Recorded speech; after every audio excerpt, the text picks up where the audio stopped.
Statement. The Prime Minister. Thank you, Mr. Speaker. Today, the government acts on the democratic will of the British people, and it acts too on the clear and convincing position of this House. A few minutes ago in Brussels, the United Kingdom's permanent representative to the EU handed a letter to the President of the European Council on my behalf, confirming the government's decision to invoke Article 50 of the Treaty on European Union. The Article 50 process is now underway, and in accordance with the wishes of the British people, the United Kingdom is leaving the European Union. This is an historic moment from which there can be no turning back. Britain is leaving the European Union. We are going to make our own decisions and our own laws. We are going to take control of the things that matter most to us. And we are going to take this opportunity to build a stronger, fairer Britain, a country that our children and grandchildren are proud to call home. That is our ambition and our opportunity. And that is what this government is determined to do. Mr. Speaker, at moments like these, great turning points in our national story, the choices we make define the character of our nation. We can choose to say the task ahead is too great. We can choose to turn our face to the past and believe it can't be done. Or we can look forward with optimism and hope and to believe in the enduring power of the British spirit. I choose to believe in Britain and that our best days lie ahead. And I do so because I am confident that we have the vision and the plan to use this moment to build a better Britain. For leaving the European Union presents us with a unique opportunity. It is this generation's chance to shape a brighter future for our country, a chance to step back and ask ourselves what kind of country we want to be. My answer is clear. I want the United Kingdom to emerge from this period of change stronger, fairer, more united and more outward-looking than ever before. I want us to be a secure, prosperous, tolerant country, a magnet for international talent and a home to the pioneers and innovators who will shape the world ahead. I want us to be a truly global Britain, the best friend and neighbour to our European partners, but a country that reaches beyond the borders of Europe too. Can I just apologise for having to interrupt the Prime Minister? Mr. Boswell, calm yourself. You've got to try to learn to behave in a statesmanlike fashion. That's your long-term goal. It may be very long-term, but it should be a goal. And what I say to the House is this. You can study the record. I will want all colleagues to have the chance to question the Prime Minister. But this is a very important statement, and I think it is reasonable to expect that the Prime Minister gets a courteous hearing, and then every other colleague should get a courteous hearing. The Prime Minister. Mr. Speaker, I want us to be a truly global Britain, the best friend and neighbour to our European partners, but a country that reaches beyond the borders of Europe too. A country that goes out into the world to build relationships with old friends and new allies alike. And that is why I have set out a clear and ambitious plan for the negotiations ahead. It is a plan for a new, deep and special partnership between Britain and the European Union. A partnership of values, a partnership of interests, a partnership based on cooperation in areas such as security and economic affairs, and a partnership that works in the best interests of the United Kingdom, the European Union and the wider world. Because perhaps now more than ever, the world needs the liberal democratic values of Europe.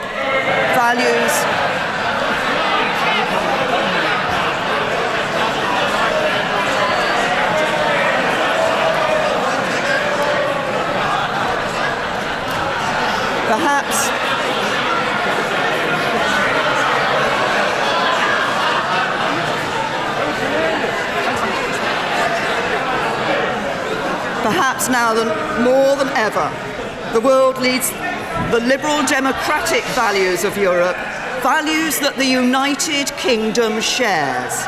And that is why, while we are leaving the institutions of the European Union, we are not leaving Europe. We will remain a close friend and ally. We will be a committed partner. We will play our part to ensure that Europe is able to project its values and defend itself from security threats. And we will do all that we can to help the European Union prosper and succeed. So, Mr. Speaker, in the letter that has been delivered to President Tusk today, copies of which I have placed in the library of the House, I have been clear that the deep and special partnership we seek is in the best interests of the United Kingdom and of the European Union too. I have been clear that we will work constructively in a spirit of sincere cooperation to bring this partnership into being.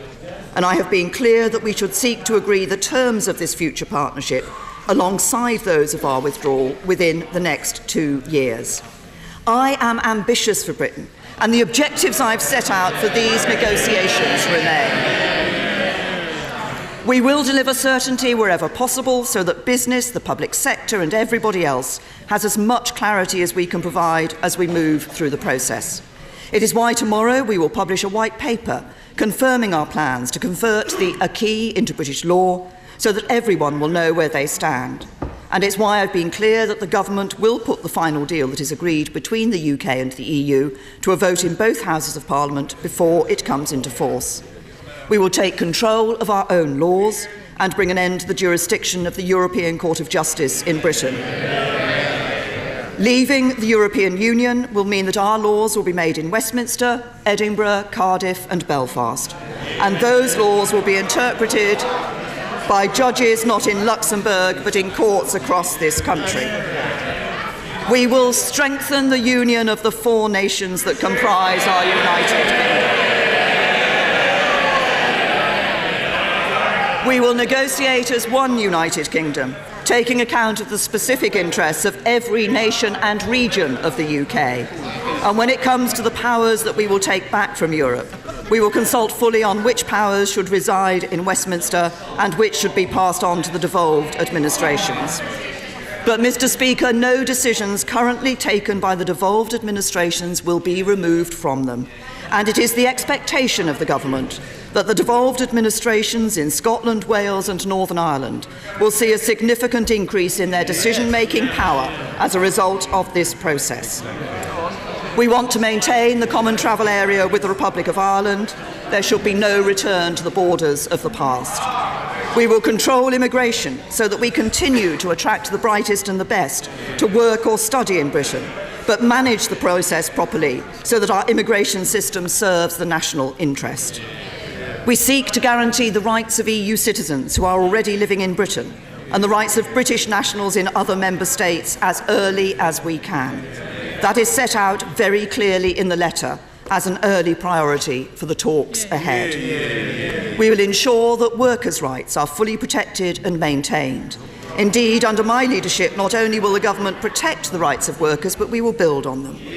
We will pursue a bold and ambitious free trade agreement with the European Union that allows for the freest possible trade in goods and services between Britain and the EU's member states, that gives British companies the maximum freedom to trade with and operate within European markets, and that lets European businesses do the same in Britain.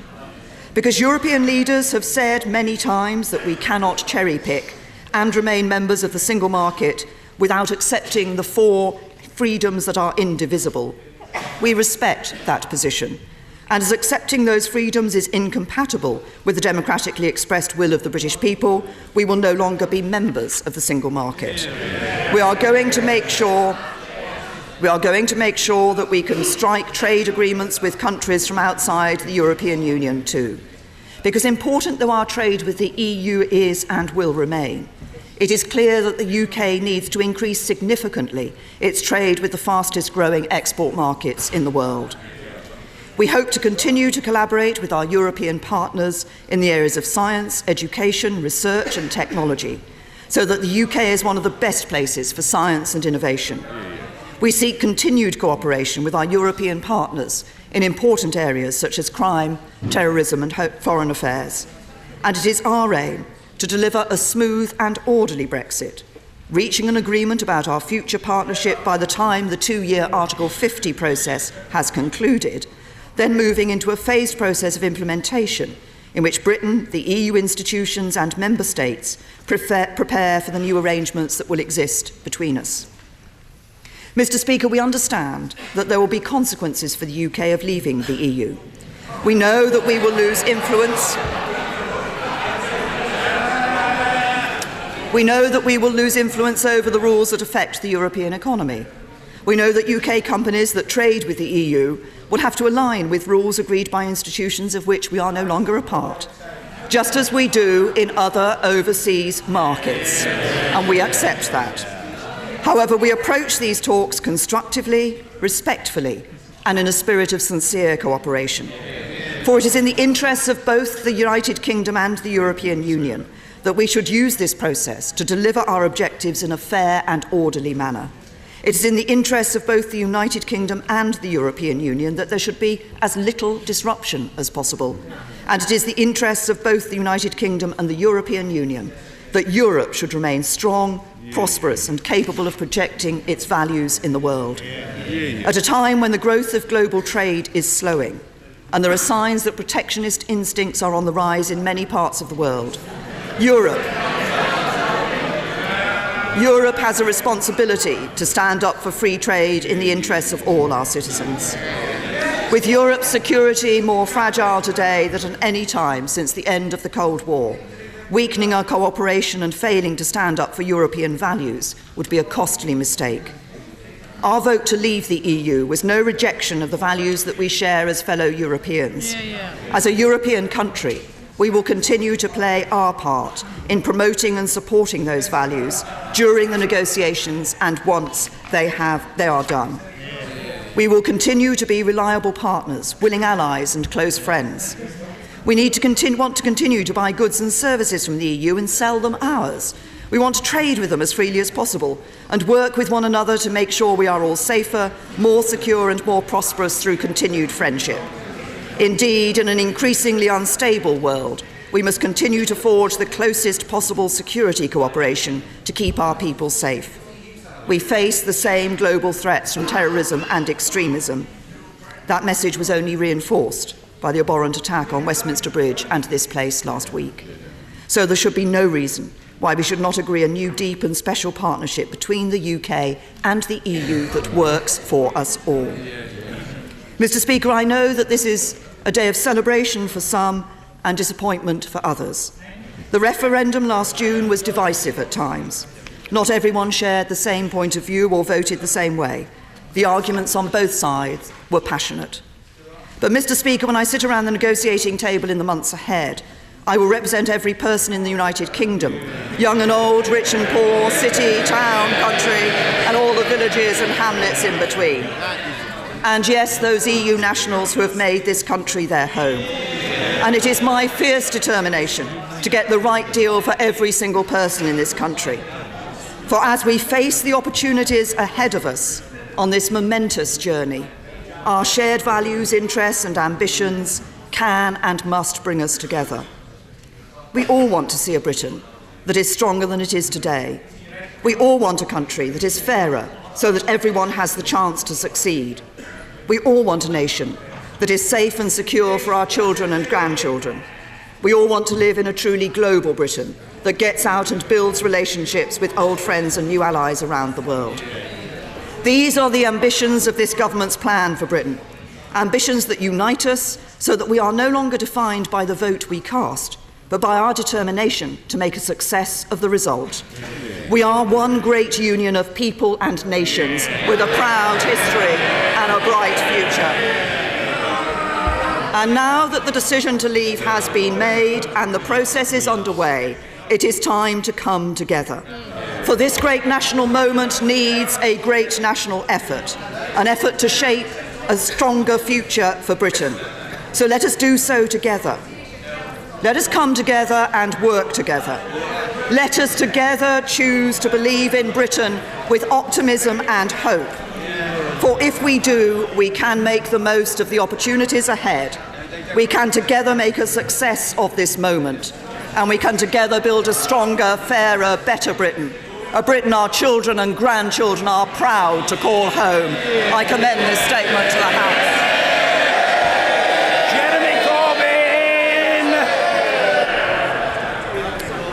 Thank you, Mr. Speaker. I would like to thank the Prime Minister for an advance copy of her statement. Today, we embark on the country's most important negotiations in modern times. The British people made the decision to leave the European Union, and Labour respects that decision. The next steps along this journey are the most crucial. And if the Prime Minister is to unite the country, as she says she aims to do, the government needs to listen, consult and represent the whole country, not just the hardline Tory ideologues on our own benches. Britain is going to change as a result of leaving the European Union. The question is how. There are Conservatives who want to use Brexit to turn this country into a low-wage tax haven.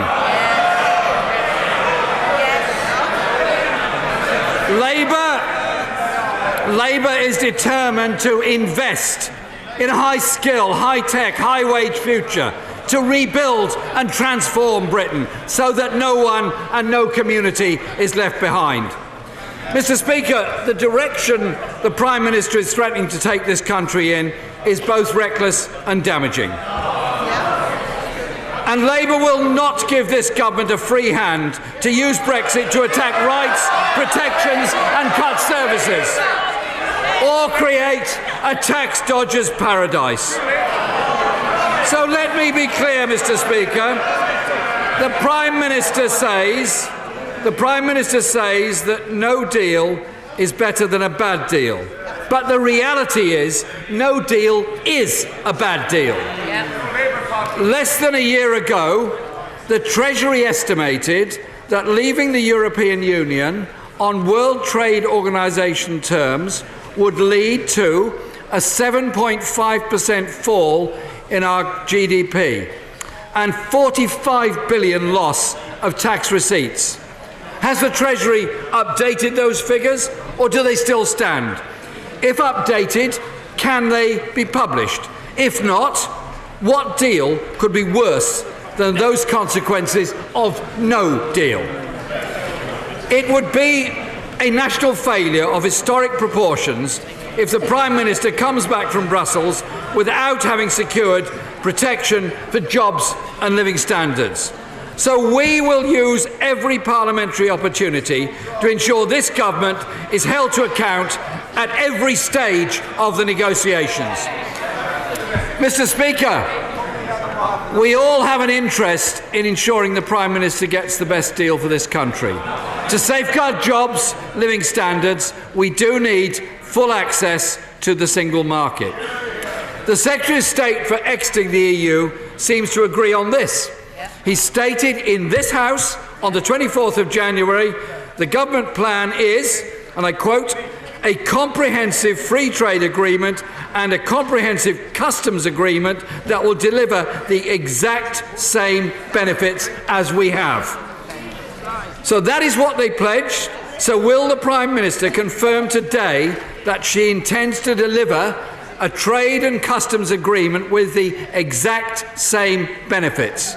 The same goes for protecting workers' rights and environmental standards, protecting Britain's nations and regions, protecting Britain's financial sector and services, and making sure there is no return to a hard border in Northern Ireland. And when, Mr. Speaker, does she expect to be able to guarantee the rights of all those EU nationals who live, work and make such a massive and welcome contribution to this country? And for those British nationals who live or in all parts of the European Union, including guaranteeing that their UK pensions will not be frozen post-Brexit. Mr. Speaker, Brexit would be a huge task for any government, yet so far they seem utterly complacent about the scale of the task ahead. The government ministers can't make up their minds about the real objective. The Foreign Secretary, he's here today, said in October, our policy is having our cake and eating it. How apposite from the Foreign Secretary.